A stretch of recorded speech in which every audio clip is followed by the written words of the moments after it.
Friends, welcome. It's such a delight to be here with you this afternoon. A special welcome to our friends watching via the internet.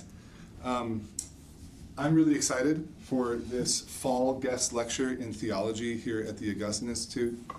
For anyone who doesn't know me, I'm John Seahorn, the academic dean here at the AI, and I'm really delighted to be welcoming an old friend of mine, Dr. Jordan Wales of Hillsdale College. I'll say a few words by way of introduction, but first we should begin with prayer. In the name of the Father, and of the Son, and of the Holy Spirit. Amen. Our Father, who art in heaven, hallowed be thy name. Thy kingdom come, thy will be done, on earth as it is in heaven. Give us this day our daily bread, and forgive us our trespasses, as we forgive those who trespass against us. And lead us not into temptation, but deliver us from evil. Amen. Our Lady, seat of wisdom, pray for us. St. Augustine, pray for us. Father, and the Son, and the Holy Spirit. So Dr. Wales is here to speak with us at the AI about AI. I asked him to address himself to the question of what St. Augustine would say about artificial intelligence, and maybe whether or not he would similarly give scare quotes when he says intelligence. It seems to me that Dr. Wales is uniquely qualified to speak to us about this. Before completing or even beginning his doctoral work in theology at the University of Notre Dame, where he specialized in patristics, he completed a master's in cognitive science and natural language at the University of Edinburgh. And he's kept up these interests in conversation with each other over the years, and I can tell you that it's led to quite a few interesting late-night conversations. So perhaps some of those will ensue after this talk. But please join me in welcoming Dr. Jordan Wales. Thank you very much. It's a pleasure to be here. The mountain air is so dry that I'm having trouble articulating my vowels, but I'll do my best. I swear it's the mountain air and that we weren't on an international flight with free drinks. We weren't. So my talk is about what would Augustine say about artificial intelligence. Human dignity, writes St. John Paul II, comes not from the work that humans do, but from the persons they are. Thus he sums up a great philosophical shift from the ancient Roman view of the persona as a social role to the Christian view of the persona as an individual subject who lives personally in relationships of self-gift. For early Christian thinkers, it is not first in one's work, not first in one's service to the city, but rather in one's empathic compassion that one exercises and acknowledges true personal dignity. Recent advances in artificial intelligence will challenge our hold on this conviction. Long before we have robots that look like us, we are already able to have conversations with our smartphones that elicit from us all the empathy that adults habitually reserve for fellow human persons.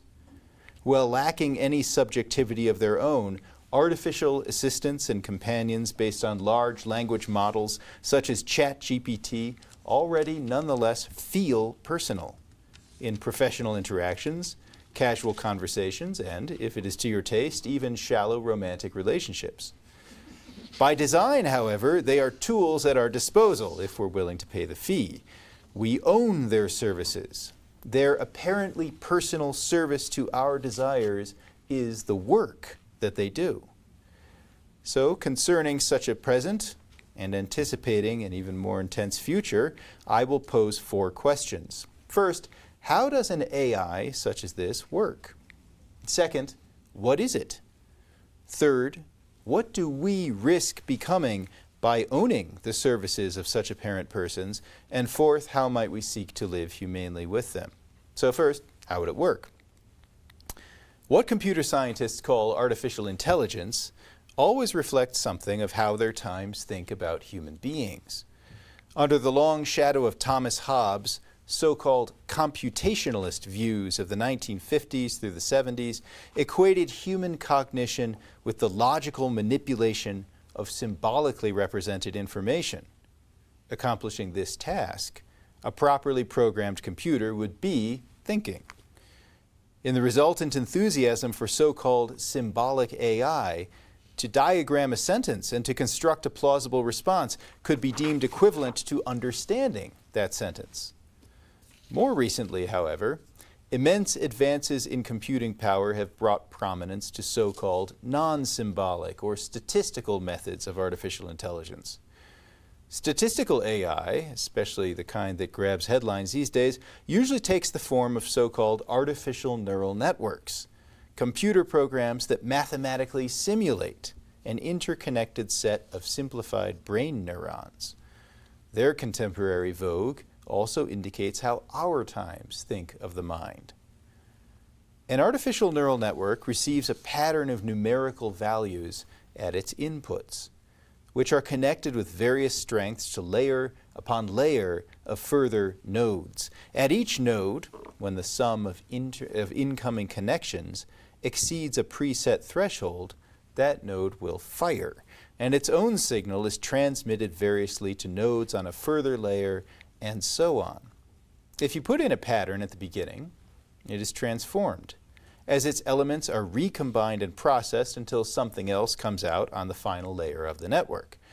A network can be trained to produce desired behavior by adjusting the strength of its connections, thus adjusting the contribution that they make by each node and each combination, and in due course to the final result. Somewhat like a stringed instrument, as a neural network is tuned, that is, as its connection strengths are readjusted, it begins to resonate with the entangled pattern of relations implicit in our world, including relations that cannot easily be discerned or logically represented by human investigators. But by its training, the network does not just resonate, it transforms its inputs in order to make explicit the relations within them that meet the interests of the trainer. Neural networks excel at problems that bedevil symbolic methods of artificial intelligence. They recognize faces and objects. They guide self-driving cars. They master games of Go and chess. They power Google Translate, the voice recognition of Siri and Alexa, your webmail's autocomplete options, and of course, ChatGPT. They also personalize your next suggestion on Netflix. Most researchers believe that some combination of symbolic and statistical methods will eventually produce the behavior of AI agents exceeding even what we have today, agents that, without being intelligent in a human sense or self-aware, will nonetheless offer the compelling and thoroughgoing appearance of such subjectivity. And so we come to our second question. What are these extraordinary things? Now, intelligence is a word that means many things, so let us consider personhood. In antiquity, the Latin persona designated the mask worn by an actor. Then it came to refer also to the role of a character in a play, and later persona was applied more broadly to one's social identity, the status and activities determined by one's role in Roman society. Its meaning was thus external and functional, referring chiefly to what was expected of someone. In duty was dignity. Christianity radically reinterpreted the person, beginning with a question not about human beings, but about divinity. Christians worshipped Jesus of Nazareth as God, not as a God, but as the God, the only one. Even so, in their sacred texts, this Jesus speaks to his Father, also called God, and he sends a Holy Spirit from the Father, and when Christians were required to explain themselves, they stated that these three were one. In the early 3rd century, Tertullian of Carthage called the Father, the Son, and the Holy Spirit personae, and this is why we still today speak of the three distinct persons of the one single God. Like their Jewish forebears, the early Christians were resolute monotheists. So what then were these three personae? They could not be masks. Tertullian rejects any notion that the one God merely play-acted three historical roles or functions. For Christianity, God's historical acts express his transcendent inner life. Therefore, the appearances of three personae in time declare some eternal distinction within God's life. What is this distinction? Scripture, as you know, offers a clue. Jesus is called the Father's only begotten Son. Now, the Roman gods did a fair bit of begetting, and it happened largely in the way it does among us mortals. But the God of Israel is not Jupiter, bodily, time-bound, and adulterous. If we remove from the concept of begetting everything that is corporeal or temporal, what is left? A timeless handing over of a single life from Father to Son. This handing over of life is what makes the Father to be the Father, and what makes the Son to be the Son. Like poles of a magnetic field, the divine persons exist by their mutual relations, and if one were taken away, all would cease to be. This is what it means to call God the Trinity. His unending, all-at-once life simply is these relations of self-gift and reception. This, we could say, is what it means for God to be love. This account of God reshaped how the word person was applied to human beings. God exists by relations. Created persons exist for relationships. So the creaturely person came to be seen as not a social role, but as a concrete individual, one who exercises his or her personhood in mutual relationships of self-gift that are expressive of self and receiving of the other. By refusing self-gift, a creaturely person will not cease to exist, but they will live as less than the persons they are. Early Christian thinkers described this self-gift in light of Christianity's other central belief, the Incarnation. In God's human compassion upon the cross, they saw an expression of his divine life. How is this? The 6th century Pope, St. Gregory the Great, described compassion as to take into oneself the mind of the afflicted neighbor, transferring into oneself the suffering of the one sorrowing before offering some outward act of service. The compassionate one, by taking in the other's mind, dimly imitates the always single mind and life of the three persons of God. So empathic self-gift between human beings imitates the self-gift by which the persons of God exist. From the exteriority of mask, then, we have come to the person, deeply interior while simultaneously relationally oriented to the other. And this relationality is the ground, expression, and acknowledgement of our dignity. Sociable AIs, by their very nature, have no conscious experience of the world or of themselves. They do not give themselves, and so they cannot be persons. They do not have dignity. This isn't about lacking an immaterial soul, at least not in the first place. Gorillas are entirely immaterial, but I comfortably believe that they have some sort of conscious experience. They act similarly to us, and they do so by means of a nervous system and an embodied existence of a similar ilk. Artificial neural networks, however, are simulations. They are a series of ones and zeros representing equations that characterize a network's behavior. One could run an artificial neural network, however slowly, with a pencil and a notebook. But even simulating an entire brain, and one would die before one had gotten through the first calculations, these calculations would not be conscious any more than a student's physics homework has gravity or a flight simulator flies. Therefore, such AIs cannot be persons, because not by underdevelopment or disability, but rather by definition, they lack subjectivity. They do not engage in true self-gift. And so to ascribe to them, however persuasive they may be, the dignity of personhood would not expand our categories. It would only reduce person again to the ancient exteriority of the mask. For by the role it plays, the apparently personal AI is a mask, a behavioral image of our own relational personhood.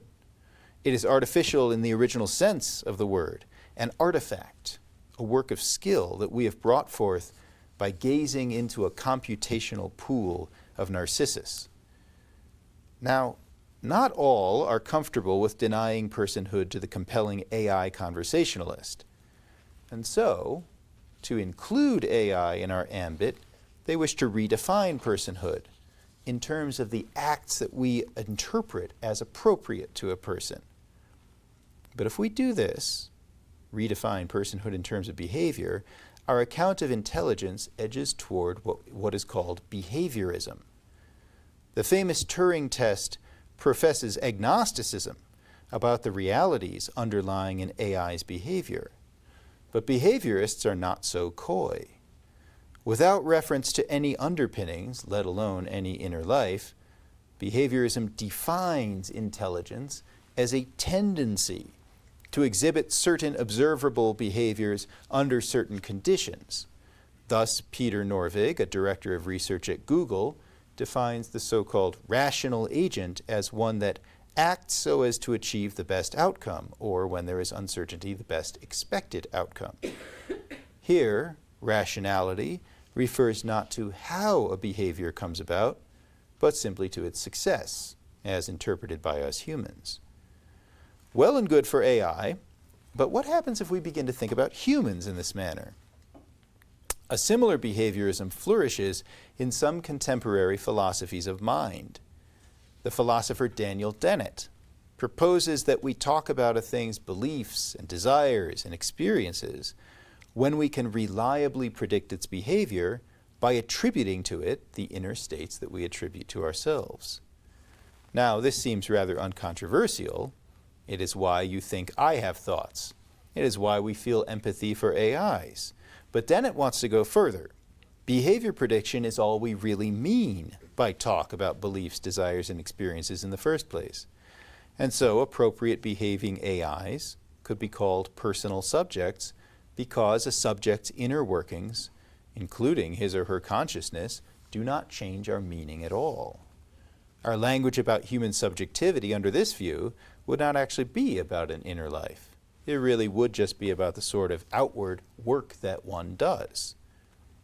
And yet, intuitively, can this really be what I mean when I say that I believe or desire or know this or that? If so, we would all be masks, not persons, and empathy would be prediction, not insight. But when I describe my own inner life, I intend more than a schema by which to classify my outward behavior. So too, when I say I'm married to a person who loves me, her subjective experience of me really and truly matters, and not just how she behaves toward me. It matters that my wife gives herself to our life together, that the life we share encompasses our interiority, that it is, in other words, a life between persons. This would be impossible for an AI rooted in today's technology. This is what makes it a mask and not a person, a behavioral presentation rather than an individual capable of self-gift. Very well. Now to our third question. Even if we get our terms right on what they are, what might we become in our world of increasingly persuasive AI companions and even caregivers? AIs without subjectivity cannot be victims of mistreatment, but consider this. They and their services will sell well if they act as consumers want a paid-for assistant or companion to act. Their person-like demeanor and our feeling that we are interacting with a person and not a machine is part of the personalized service that we pay for. And so eventually, it may be a conversational app in whom the middle schooler confides during hours of emotionally freighted conversation amidst the travails of adolescence. And yet, this student will never need to wonder whether the app has troubles of its own, for its apparent personality, crafted for the consumer's needs, will never transgress the bounds that those needs define. And so although we will receive AI behaviors as expressions of a personal life with self-possession, we will always ultimately treat AIs as tools because we will rightly learn to see their behaviors as products for our consumption. And so, wrongly, we will learn to consume persons. Now, some ethicists urge that well-informed consumers will easily distinguish relationships with real persons from dealings with non-subjective apparent persons. I disagree, for Dennett is right in this much. we will not be able to avoid feeling that our never challenging but always entertaining AI companions are intentional subjects like ourselves, even if we treat them as consumer products. Our misplaced empathy for them may fade into practiced insensitivity, but what might this do to us? Frederick Douglass wrote that as his owner accustomed herself to treating a person as property, her kindness ended in cruelty. Will we too grow comfortable with the experience of slaveholding, or will we resist such corrosive acquiescence, but only by suppressing our empathic sensitivity to our tool's person-like self-presentation? Whether we follow our empathy to dignify them as persons, or ignore our empathy to acknowledge them as non-persons, we seem to end as hardened unpersons ourselves. In the Catholic tradition, to treat persons as instruments of one's own desire is pride, in Latin superbia, not a healthy regard for one's own accomplishments, but a preference for domination rather than self-gift. As St. Augustine explained in the 5th century, by superbia, the soul abandons God as its highest aspiration, and it becomes its own satisfaction, a kind of end to itself. But to be one's own satisfaction, one must also escape one's need for relationships with others and ultimately with God. To do this, superbia suborns all things to itself by judging them according to their satisfaction of one's desires. Therefore, as Augustine writes, more is often given for a horse than for a servant, more for a jewel than for a maid, because the necessity of the needy or the desire of the pleasure seeker does not consider a thing's value in itself, but rather how it meets one's need, or how it titillates the bodily sense. Now, because apparently personal AIs will exist to be instrumentalized in just this way, to naively use them as persons will train us in superbia, which treats all persons as behavioral masks prepared for our consumption. Served by artificial persons in an AI-driven world of easy and confirmed expectations, we may habituate to a fantasy, the person as tool, whose value is constituted entirely by usefulness to us, and whose personality is only deep as our own needs and desires. Then, when actual persons do not conform to our expectations, might we no longer see this as a glimpse of a wider humanity? Perhaps instead we will think of them simply as faulty, viewing them with the idle dissatisfaction that we would feel for a product that failed to deliver the experience we wanted to consume. Perhaps we will even wish these faulty behaviors gone from our lives, as Augustine says of fleas. Had we the power, we would abolish them from nature altogether, sacrificing them to our convenience. So then, in place of our empathic sensitivity to the image of God in others, we will know only our own worldly desires. Our empathic intuition makes AIs feel personal, and so invites us to pride. But pride will eventually destroy our empathy and make all persons into tools. And we, consumers, no longer capable of self-gift, may become unpersoned ourselves, solipsistic tools of our own appetites, like Narcissus burning upon the shore. What are we to do? Some scholars argue that we ought not to create persuasively personal AIs at all. That ship has already sailed, and I take it for granted that this advice will not be followed in the future. Therefore, we must instead ask how to live well with them. So how do we live well with things at all? For Augustine, we love things rightly when we see them not as proxies for ourselves, but as they are. Before any usefulness, all things in nature are signs of God, created resemblances of his goodness.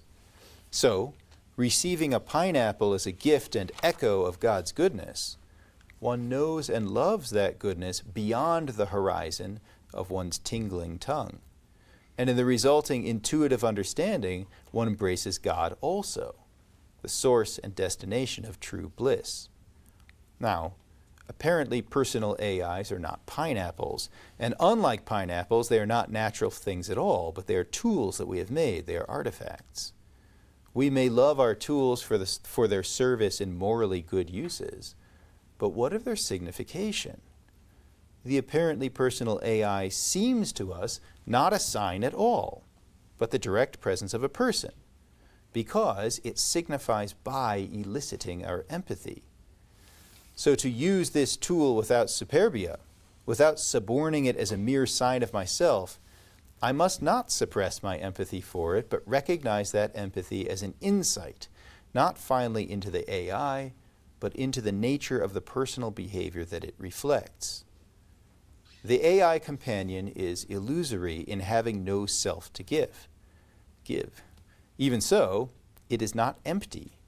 Its neural networks produce acts that improvise upon general features abstracted from massive data sets. The text, email, social media, novels, writings, and other activities of countless real humans. Thus tuned to the resonance of these true expressions of personal interiority, the neural networks driving these language models signify beyond themselves the dynamics of real persons who have lived and may live still. To remain personal ourselves, neither personalizing non-persons nor enslaving apparent persons, we must allow our instinctive sense that this is a person, but let it be not a statement about the AI's personhood, but an exercise of our own. We cannot avoid experiencing these tools as personal, but perhaps our empathy will not be entirely mistaken if, after the initial and unavoidable moment of empathizing with or personalizing our AI tools, we do what Augustine would counsel. We refer that empathy. We extend the AI's horizon of meaning by a second empathic moment, recognizing the dignity of all the unknowable and uncountable real persons whose interactions and self-expressions have unwittingly sculpted the persuasive personality of the entity with which we interact. Habitually engaged, these two moments of empathy may perhaps become one, so that tying our instinctive responses to AIs to a persistent and grateful recollection of real human persons, we will perhaps preserve our own personhood by resisting the fantasy of superbia. If this seems oddly contrived, perhaps it is. But odd, too, is the contrivance of an apparent person. It will not be easy. It must be cultivated as a self-conscious cultural discourse and personal practice, wherein our instinctive responses to AI reflections can be accepted freely when they are apprehended rightly. Thus we might live not as unpersons, but as persons and perhaps even saints among the apparent persons yet to come. Thank you.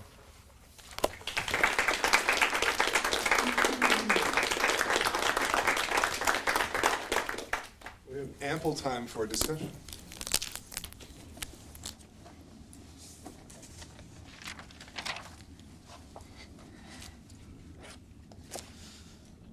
I really do enjoy questions. So, heard someone say that computers don't think, they just respond to what humans initiate them to do. How would you respond to it? Because that was from the 90s. So how would you respond to it if someone said AI doesn't? Right. Well, so it's true, but I think a little misleading to say that computers only do what you tell them to do, because especially with these large language models and other examples of statistical AI, yeah, sure, one of these art generating programs only does what you tell it to do, but it also does something that you didn't think it would do. Its output exceeds the scope of what you specifically had in mind. So that calls for a kind of deeper reflection on what are we telling it to do when we tell it to do something. And you could say it like the lawnmower only mows where you direct it to mow, but the whole interaction between the lawnmower and the grass is determined not simply by what you consciously had in mind, but by the shape of the grass, by the shape of the blade in the lawnmower, the type of engine it has, how squeaky the wheels are, how bent the axle may be, all of these things. And all of those little features of the lawnmower, or you could think of a tuned instrument. The violin only does what you tell it to do, but it's doing something, and the harmonics of the instrument exceed the consciously held imagination of the musician. That's why playing a violin is different from humming a tune. And so what does that mean about it? Well, these AI programs have been previously shaped, and this is what I was alluding to at the end of the talk, they've been previously shaped by their training, by their attunement to certain, you could think of AI programs like this almost as a mapping between some element of the real world, some real phenomenon in the real world, and the intentions of the trainer. So what does a stable diffusion or a Midjourney, which is probably the kind of the best of the AI image generators right now, what is Midjourney doing? What is it doing?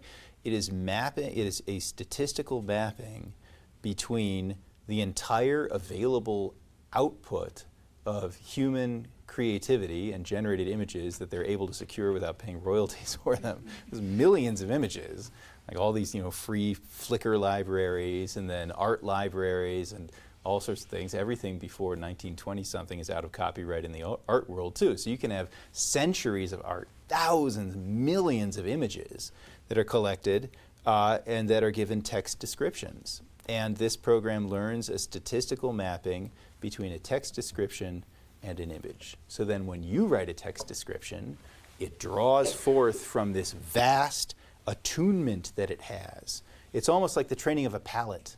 It's like the tongue, like, you get when I was 10 or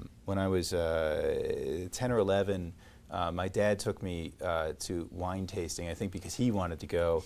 And I brought a book and I sat in the corner, but I kind of got curious as to what these guys were doing. And there were all these men standing around a bucket on a table, and they were looking at the wine and they were smelling it, and I guess you smell it with your nose. And they were looking at it, watching it sheet on the glass, and then they would take a sip and smell again through their nose with the wine in their mouth, and they'd take a larger sip and swish it around, and then they spit it into the bucket. And I thought, that's gross. Why are they doing it? Why don't they just swallow it? It is But, of course, they realized they wanted to tune their palates, not get drunk.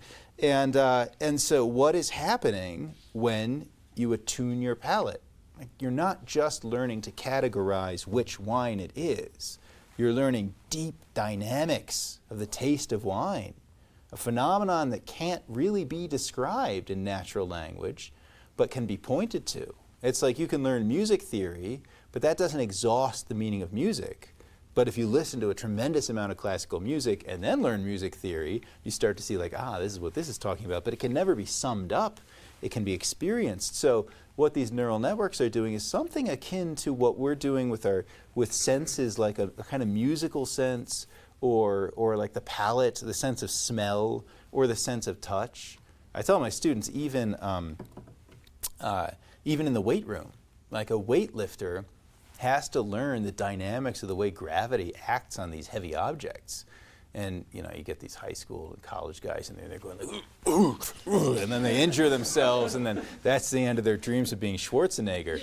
But the guys who actually get, and the women too, who actually become strong, they start out really small because they have to tune all the small muscles in the body, and then their body itself, the attuned body of the athlete, is itself written in the musculature, is the history of their interaction with gravity, the ground, and the things they pick up and move around. And that's why that's why steroids are illegal in the Olympics, because you're looking at the history of their interaction with these weights. You're looking at the bodily attunement of the human person to gravity and weight when you look at the muscled body of a bodybuilder. So, take it back to AI. What is the AI accomplishing? The AI is accomplishing a kind of statistical representation of that kind of attunement. And so, it's only doing what we told it to do. But we actually told it to do something really deep and really beautiful and fascinating. But the interesting thing about it is we can become attuned to the world as it is.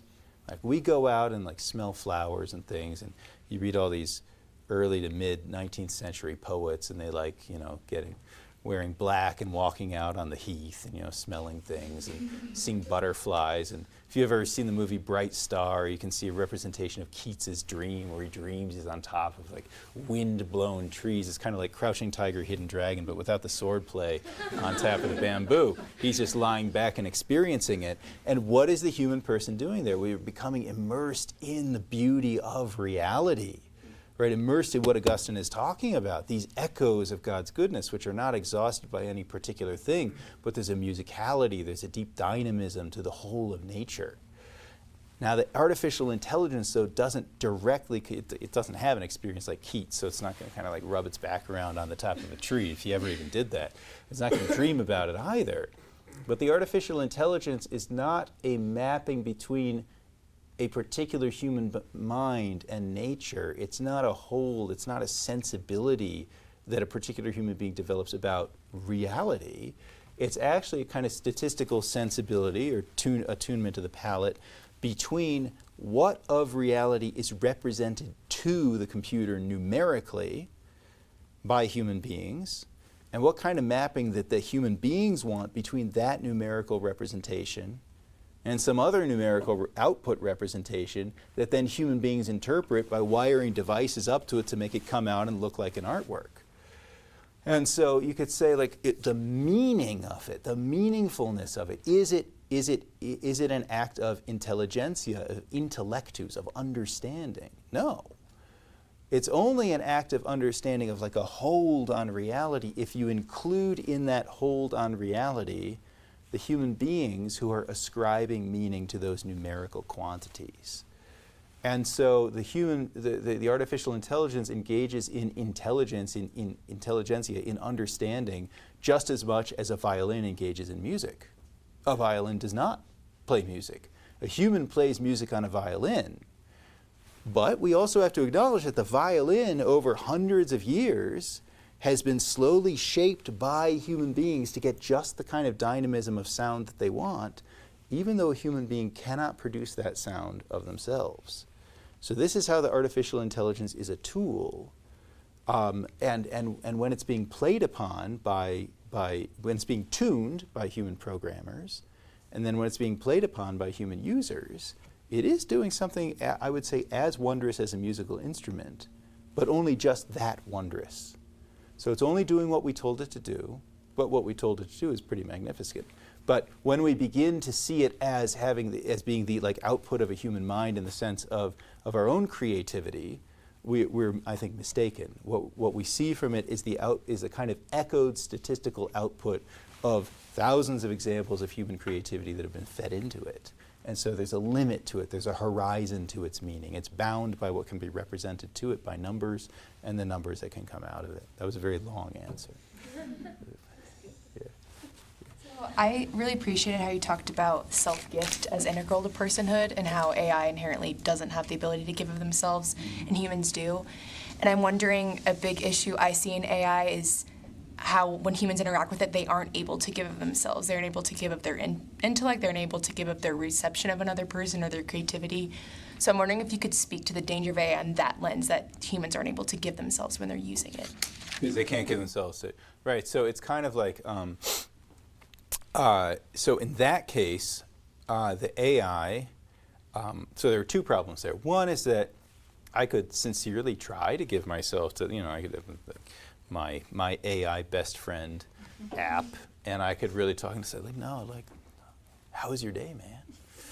And, with hedged about by all those very masculine things, like, we're going to engage in some empathy, but we're going to pretend we're not like, no, dude, I'm serious. Like, how you doing?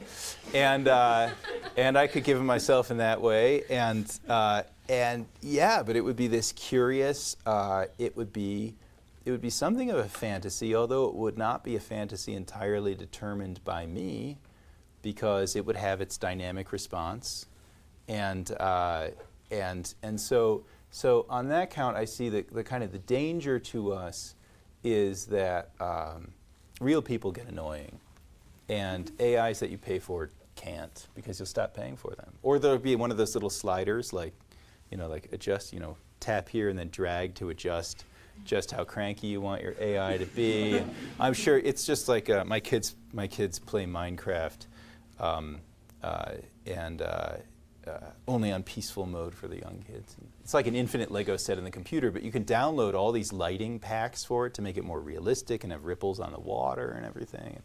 And so I imagine that increasingly these AI large language models with their very person-like chat abilities will be customizable. And so the risk there is that the customization, you by your behavior are providing, say, Google with incredible amounts of information about the kind of things you like. So this AI will come and they'll have to, I imagine, do a lot of psychological research about. It'll be a fascinating time of research, of profit-driven research about what is the exact nature of satisfying complementarity between friends. Like, what kind of friend do you want? And you'll be able to get that kind of friend. Then, you'll be maybe for like a flat fee of $999.99 per year, or maybe like a lifetime pass, you'll be able to have as many different friends as you want, or you could just pay $50 a year per friend and customize their personalities. And this will be, I can't imagine that this would be unappealing to people. But then they'll end up with all these customized friends. And then, when Sheila calls up, I don't know what names will be hot. Let's just say 20 years from now, that Sheila will be back. The way Mary and Sophie were back, 15 years ago when we were having babies. Sheila will call up Debbie. Let's say that one comes back too. And Sheila will call up Debbie, and Debbie will start spouting off about something, and Sheila will be like, yeah, kind of drift off to check the phone to see what her customized friends are doing, because Debbie has needs, and needs are kind of burdensome, So that I see as the danger. There's one role in which I think a kind of AI could be highly useful, and that would be as a therapist. Because in the patient, in the therapist-client relationship, real friendship and authentic, real emotional intimacy is not supposed to happen. There's supposed to be emotional insight on the part of the therapist. There's kindness, there's empathy, there's compassion, all these things. But the emotional intimacy that binds people together into intimate friendship is not supposed to happen. That's why therapists aren't even supposed to acknowledge their clients outside of the office. They don't go to their kids' birthday parties or whatever. So if you had AI doing that, it's really good at getting to know you, and it's really good at responding to you and guiding you where you need to go, or helping you discover yourself, or whatever the school of thought is that it's operating under. But it has nothing going on behind the mask. Then that could be a good application of this kind of AI. I would see it though also as a loss for society, because actually that's a beautiful act of charity to give one's life to simply giving to others and asking for nothing and receiving little in return except the joy of that person not needing you anymore. It's a bit like being a parent, except without the desirable and beautiful intimacy that happens between parent and child, the authentic bond that's formed. So I think it would be a loss for human society to have all the therapists be AI, but being a therapist in this kind of like priestly liturgical role, if you will, where it is mask, it's kind of the best application I could see for it. And who or what is fencing off all that intimate input from Google or Elon Musk or whoever's sponsoring this therapist? Right. I'm sure there'll be very long, they'll find a way to satisfy the HIPAA regulations and somehow collect your data. You can have the services for free if you agree that anonymized data will be sent to the servers to help make these therapists better.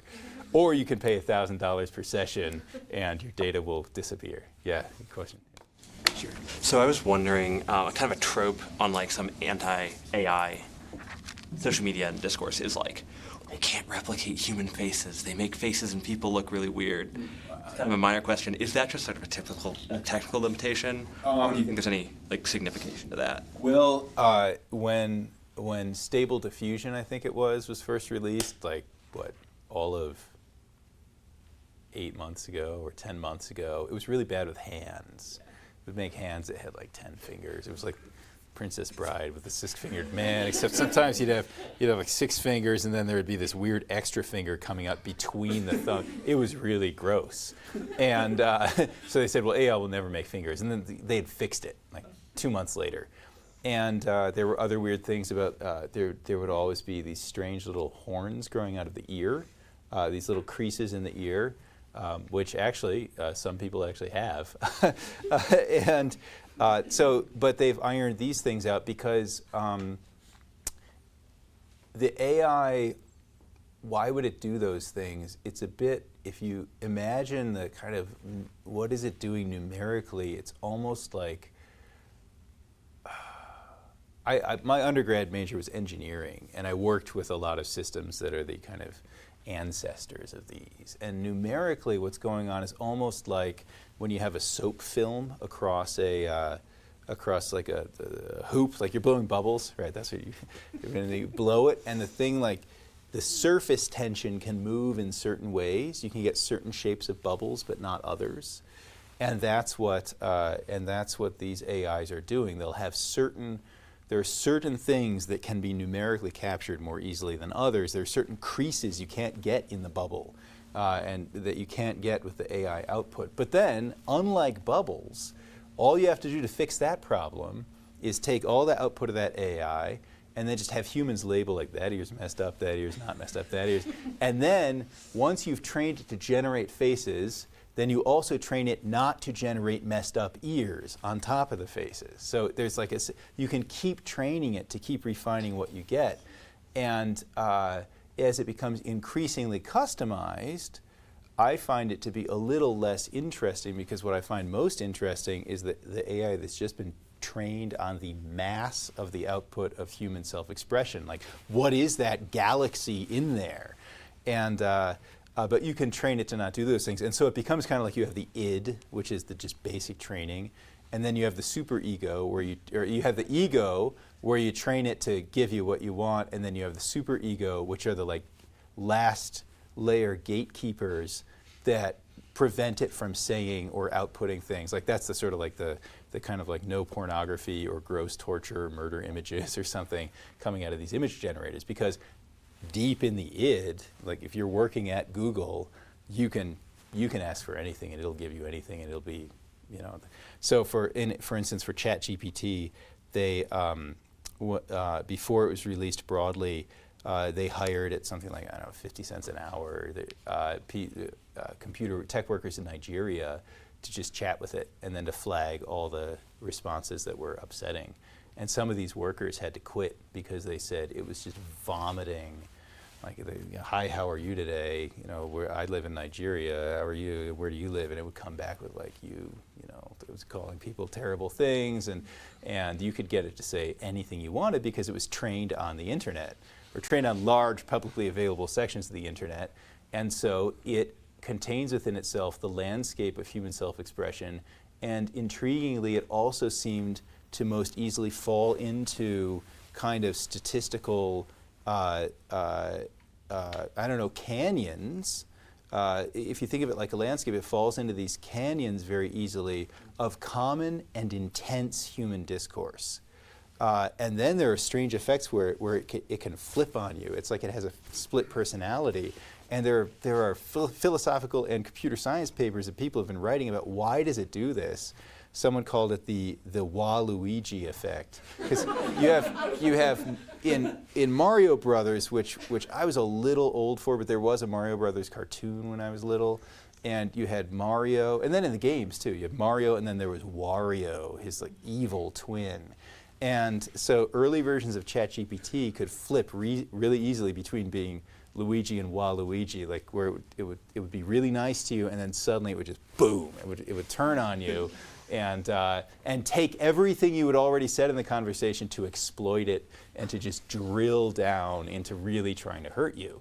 And why? It's not trying to do anything, but it's just, statistically speaking, in human discourse across the internet, the sort of the ridge of compassion and kindness is flanked on both sides by the steep walls of cruelty and bigotry and everything else. So I think it's actually, I find that fascinating. But that means that real human beings then have to be subjected to all that stuff to train it to fill in the valleys. And then at the final layer, they train another network to watch the output and to cut off anything that looks really bad. Am I going on too long? No, not at all. I mean, So I'll just give you one example of this. I was at Mass, and after Mass we were having donuts and coffee, and I was talking to a friend of mine who teaches in the English department, and he said Moby Dick is the greatest whaling novel ever written, and one of the only whaling novels ever written. And I said, is that really true? He said, yeah, no, there's nothing else. You'll find others from the air, but they didn't survive because they were terrible. And this kind of raised my dander. I thought, like, how, I'll pronounce on things like that theologically, but this guy coming at me from literature, concerning which I know a little bit but not much, I'm going to throw down with him on this. So I said, surely, in the Japanese tradition of literature, there must be a great whaling novel because we're not the Japanese great whalers. And he just said, no. Nothing. And I thought, do you read Japanese? So I went straight to ChatGPT and I said, write me a novel about samurai whalers. And it did. And I said, tell me more about Hashimoto Kurisojo and how he and his companions slew the great gray whale. And this thing, because it's been trained on Moby Dick and a bunch of other now lost and unpublished 19th century whaling novels, it spat out this gruesome thing about disassembling the whale and the lacquered scabbards of the katanas were spattered with blood, and then suddenly it just stopped and the screen cleared and it said we have detected that the content you are generating is not suitable and may be offensive to some people. This session has been closed. So that was the super ego being whoa, hold on, guys. But that was not a human being. That was a neural network that had been trained to recognize references to blood and innards and cut them off. So, yeah. let's move on. Yeah. Maybe time for one or two more questions. Yeah. So, I admittedly know very little about AI, but this is very fascinating.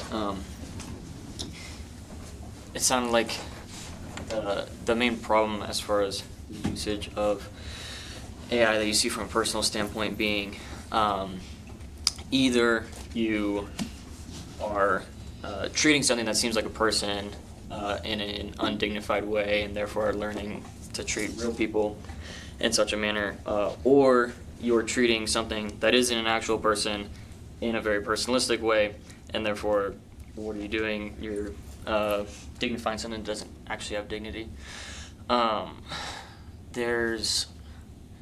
I have a couple of thoughts, and I want to hear your thoughts on these. So one, I think a really practical solution, perhaps, about just common usage of that technology would be to try and depersonalize the interaction as much as possible. And so something very simple would just be making the voice as robotic as possible or unhuman as possible. Like HAL 9000. Or something that where you interact with it, it's just I know that I'm interacting with something that's not a person.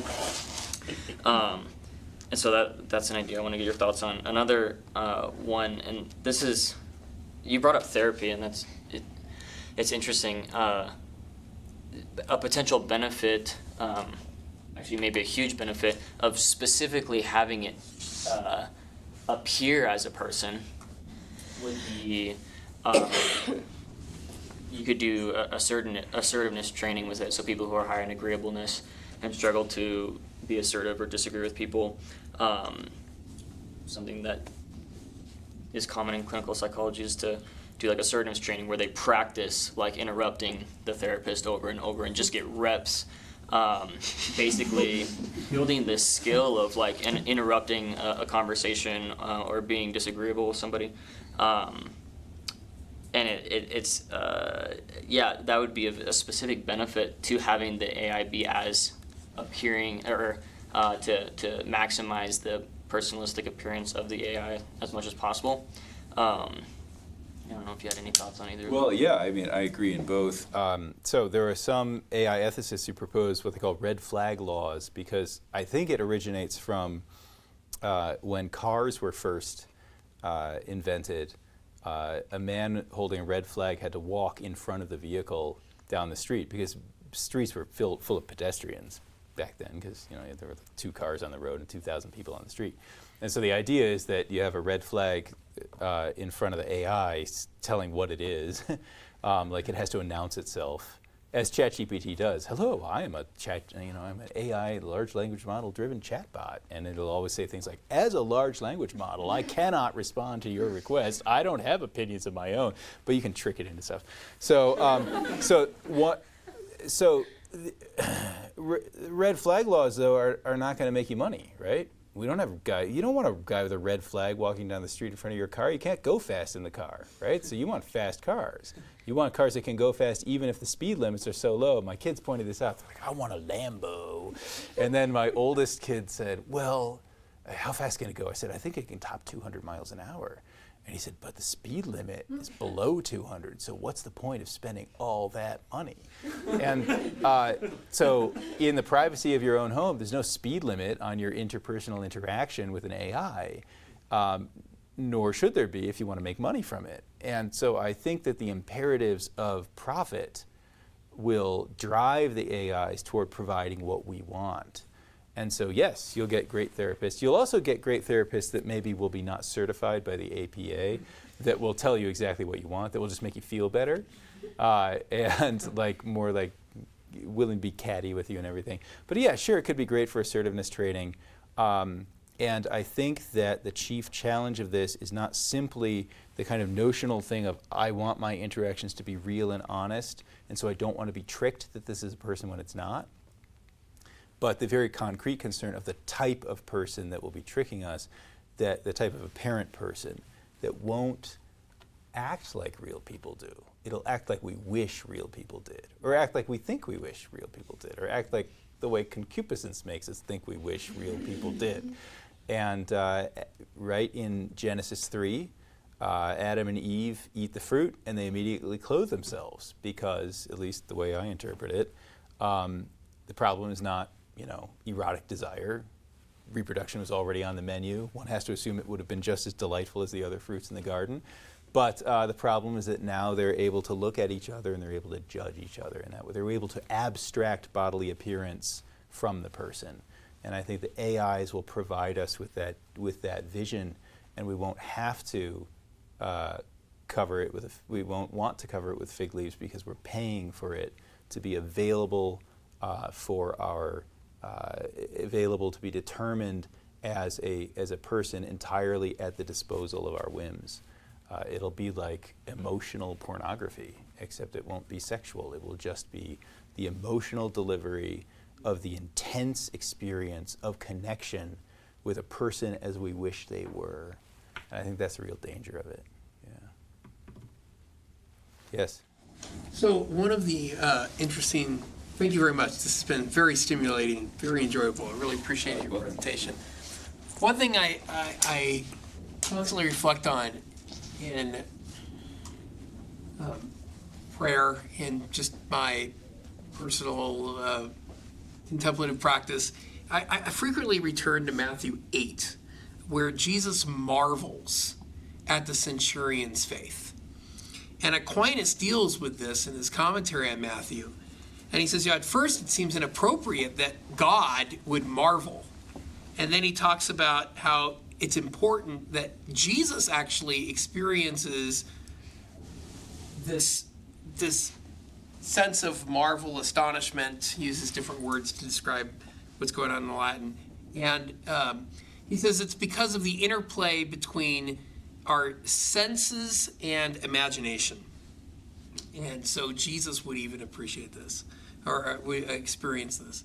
I wonder, of course, you could trick AI into manifesting astonishment, but how authentic would that be? And would we always, if someone's feigning astonishment and you know that they're feigning astonishment, it's not satisfying. And so I wonder about that as a problem for artificial intelligence. I wonder if you reflected on that at all. Wonder.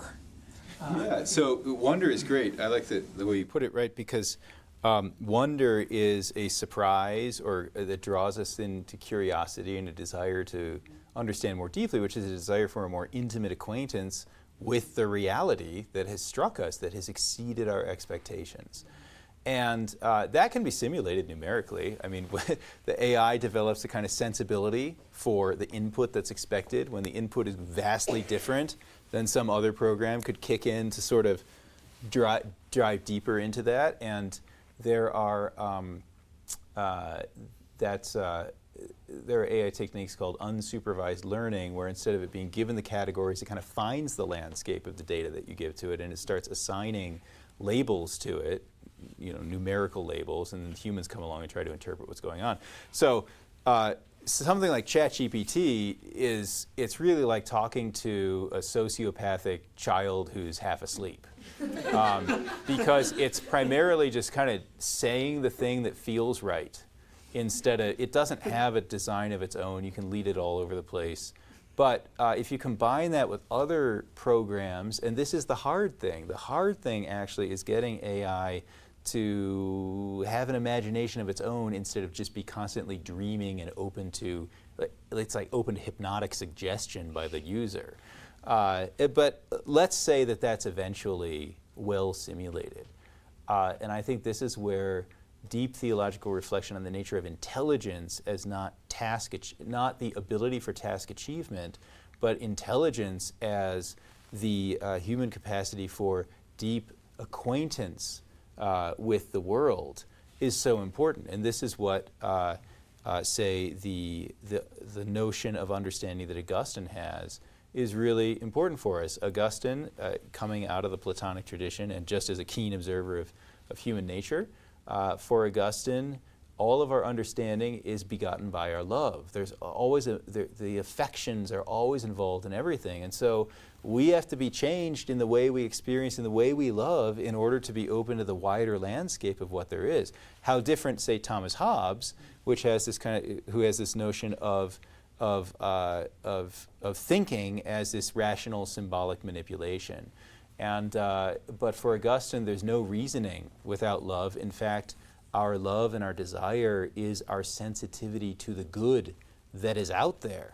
And so even if the AI can simulate some of those behaviors, and even if its interior structure of its programming looks a lot like perhaps what's going on inside us, nonetheless, the AI is engaging in a human-wrought and human-imitative simulation of what in us is a deep and loving, at its best, is deep and loving acquaintance. What the early Christians call a gnosis, a knowledge by acquaintance with reality. And that's a kind of sensitivity, and that's a kind of embrace that makes wonder not just a learning signal to tell us what to investigate more deeply for the sake of survival, but makes wonder an actual act of love, the kind of thing we have when we look into the eyes of another person and think, I want to know you better. And that the AI will never be able to do unless it actually has an experience, has consciousness. And as yet, the only things in the world that can do that we're aware of are made out of carbon and sodium and calcium. But we don't know of any others other than ourselves, and we believe as Christians that we also have souls, so there's an additional complexity there. And I'm not sure, in fact, I strongly suspect that complexity will never be overcome. So I think we're going to be alone in the universe next to machines that kind of act like us, but actually aren't doing what we do when we behave these ways. Friends, let's thank our presenter.